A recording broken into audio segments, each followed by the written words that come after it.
Welcome back to our YouTube channel, ladies and gentlemen. As always, I want to thank you very much for supporting us.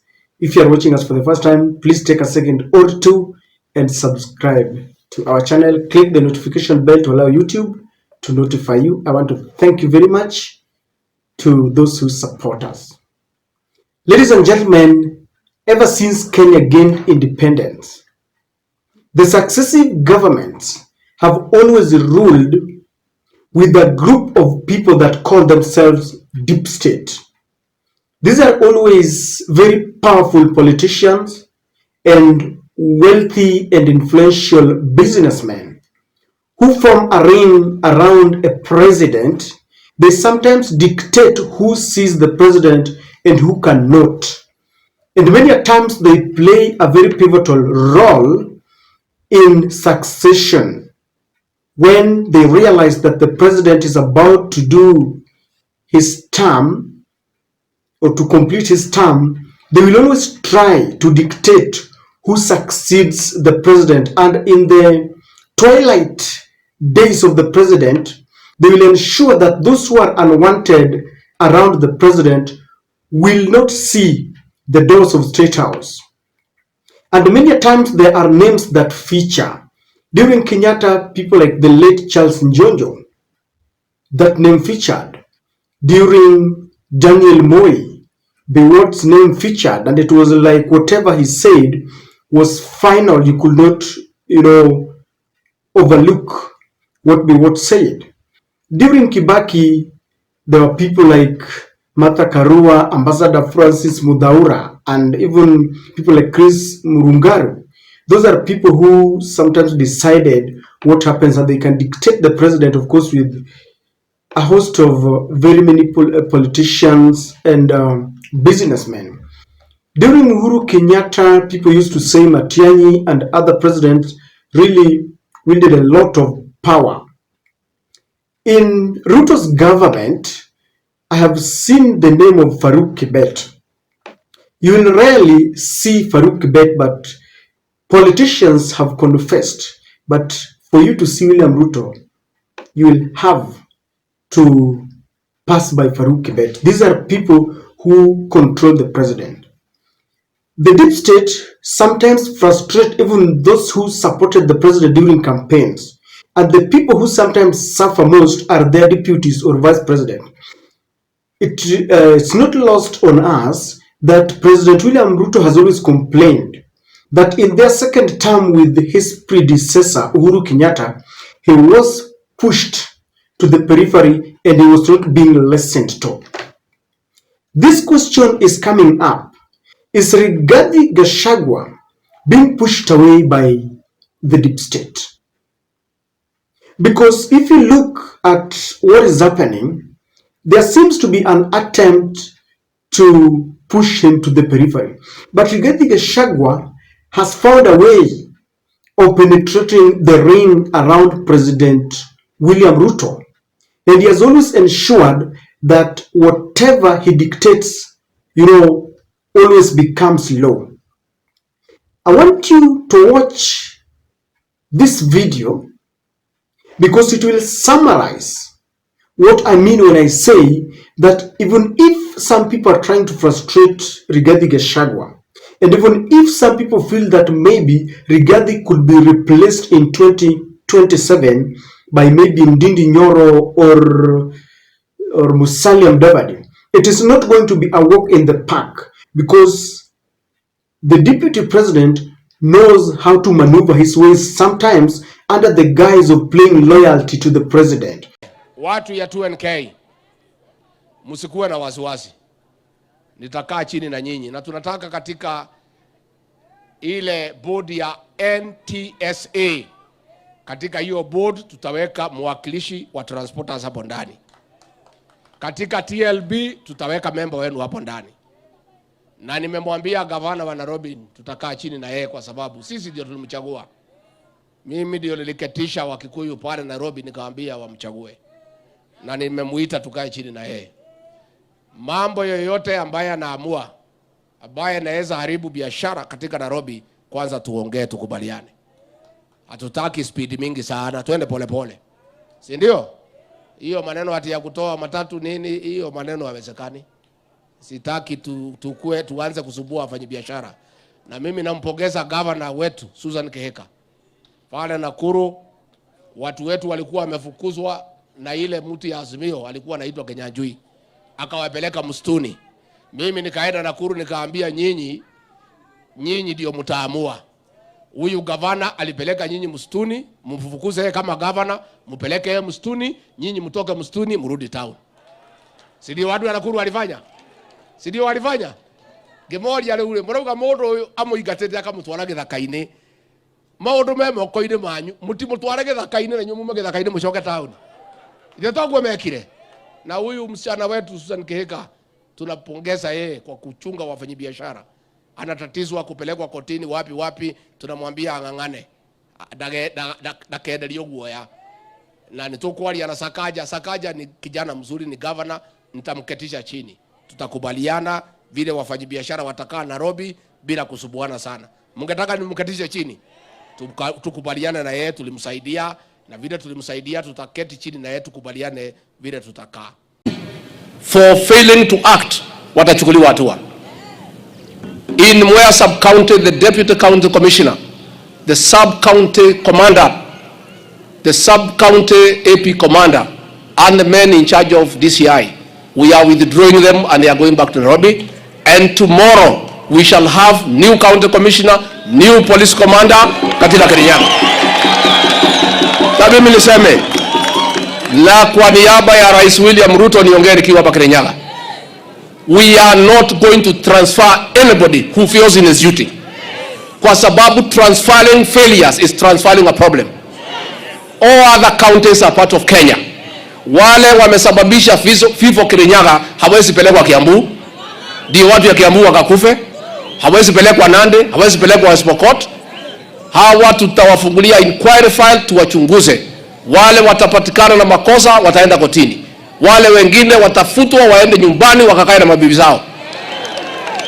Na mimi niseme, na mimi niambie police officers in this region, mnajaribu mimi na William Ruto. You are trying us. Na kama mnataka kutujaribu, you are welcome. Tuliketi na nyinyi Nyeri, watu ya hii region, tukakubaliana ya kwamba hatutakubalia hii pombe haramu inaua watu wetu. I sat with all the county commissioners. I sat with all the county commanders. I sat with all the county criminal investigation officers. I sat with all the county intelligence officers. I sat with the county AP commanders. I sat with all CSs. And we agreed that in this region, this nonsense must come to an end. What has happened in Kirinyaga? Where was the county commissioner? Alikuwa wapi? Where was the county police commander? Watu 23 wakikufa mlikuwa wapi? Ni kwa sababu nyinyi watu ya polisi kazi yenu ni kuchukua hongo kwa hii watu. Nisikiza. I'm asking the people, the Kalenjin nation, tafadhali na muomba kwa heshima kubwa nikinyenyekea, tumuoneshe heshima rais wa Jamhuri ya Kenya. Na ndio ataheshimika kwengine. Lakini hiyo aibu niliona jana na juzi. I am very concerned. Nao viongozi ya college nitawaita. Niwaite? Niwaite? Yes, I'll call them. Nitawaita. Now, if they don't listen to me, nitakuja kuwashitaki kwenu. Tumekubaliana? Nyinyi mungetaka rais aendelee kuoneshwa aibu? How do we expect the president to be respected by the rest of Kenya, by the rest of Africa, by the world, when tunakuja kutoana nguo mbele ya rais wa Jamhuri ya Kenya? Nyinyi mnajua hapa bonde la Ufa mulibaki nyuma miaka 5 ya maendeleo kwa sababu ya siasa mbovu ambayo ililetwa baada ya handshake. Saa ile mmepata serikali yenu, iko na rais anapenda nyinyi, iko na naibu wa rais anapenda nyinyi. Ndio wakati ya nyinyi kunyonya na kusaidika. Sasa mkilete siasa duni ya ugomvi na kupigania viti, uchaguzi uko mbali, wewe unakomboa vijana kupiga kelele, mwingine anachukua vijana kupiga kelele, rais amekaa pale. Ile ilimulete haongei, mkutano hawezi endelea. I'm going to call our leaders from this area, from our counties here in North and South Rift, niketi chini na hawa, so that they can explain to me what is the problem and why they want to embarrass our president at home. What we saw yesterday, the day before yesterday, should never again be seen in this area for the 10 years President William Ruto will be president.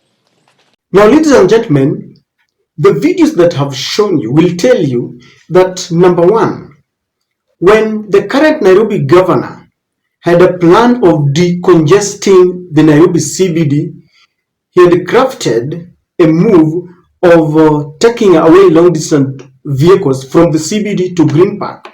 Rigathi, as you saw in the video, declined, refused, and warned Gachagua against taking this move without consulting him.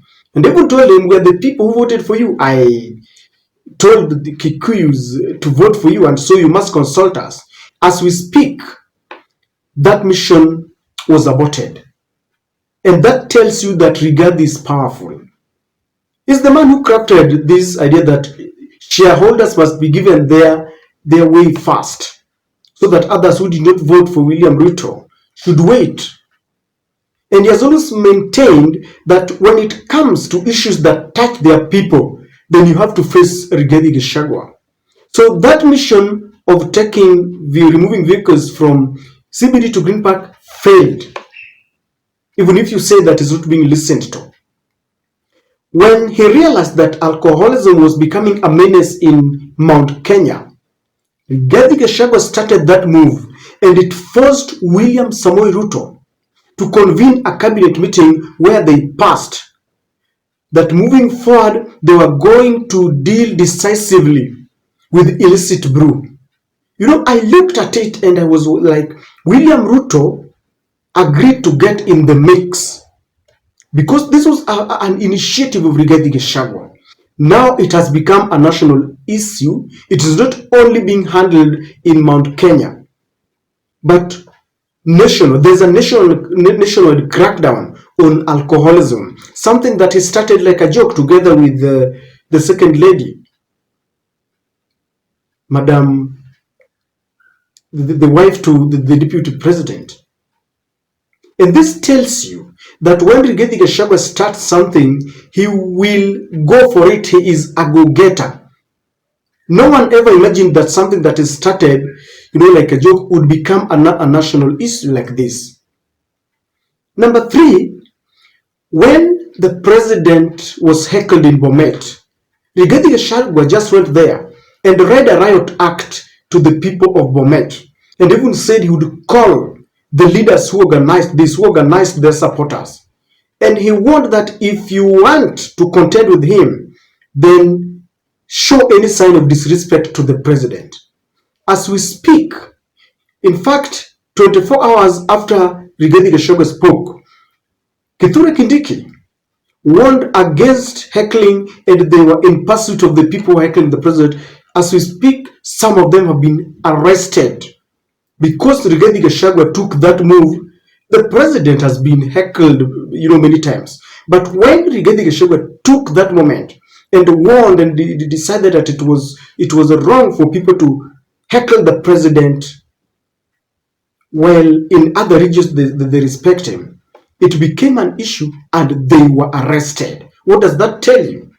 He knows how to, you know, get his ways around. And he's playing his cards like he's so loyal to the president that he would not stomach anyone who is heckling the president. The last, when William Ruto had announced that they were about to conduct UDA grassroots elections, and there were controversy about the date, about who becomes the Secretary General, Rigathi sent the Nyeri governor, who went and told, you know, he called a press conference and said the post of the Secretary General must be left to Mount Kenya. he did not mince his words. And he said that there were certain proposals that they would have two deputy party leaders. They made it very clear that since we have just one party leader, a deputy party leader must be one, no matter what. Because they said that when UDA was formed, Ruto became the party leader, Rigathi Gachagua became the party leader, and that was not about to change. As we speak, the UDA grassroots elections it's very uncertain that they are going to conduct those elections, because Rigathi and his team have decided that they must also be consulted, and they must be part and parcel. Whatever they want must also be incorporated. That election, UDA grassroots elections, have been postponed twice. And so, ladies and gentlemen, I'm humbly submitting to you that Rigathi Gachagua is not dealing with him is not a walk in the park. He knows how to use his influence, his people, his loyalty, his go-getter kind of nature, and that is why those who think that maybe come 2027 it might be easy just to replace him like that, it's not easy. And I don't think that one day Rigathi will come to us and tell us that he was not being listened to when Green Park matatus are still in town, alcoholism became an issue and there's a national crackdown, heckling the president became an issue and people were arrested, all this. And that's what I'm saying, that Rigathi has broken the deep state ring and is now dictating matters. I don't know what you think, but that is my take.